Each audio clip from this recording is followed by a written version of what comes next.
Here's how I make my extra crispy French bread pizza in just 10 minutes. Okay, this is what a classic French baguette looks like.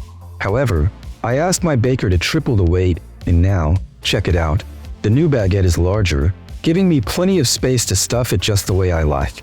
If you want to give this recipe a try, you have to make a choice, French loaf or baguette. Either way, start by slicing it in half lengthwise. Then, remove the top and the soft bread inside. This will be our pizza base for today. Alright, it's pizza making time. I'll arrange all 3 baguettes on a baking tray. For the first one, I'll spread about 2 tablespoons of pizza sauce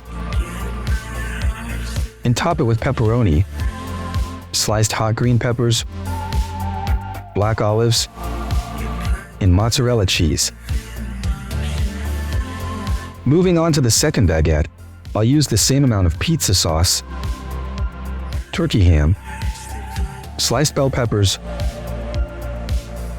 white onions, and mozzarella cheese. To finish it off, I'll add some cherry tomatoes and green olives. For the last pizza baguette, I'll switch it up with white garlic sauce, rosemary, mozzarella cheese, cherry tomatoes, and a drizzle of olive oil on top.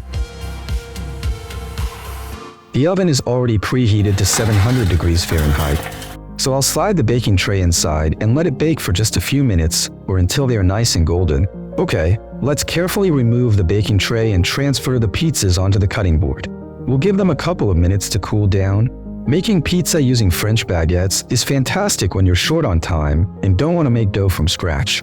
It's also a great recipe for using whatever ingredients you have on hand for toppings.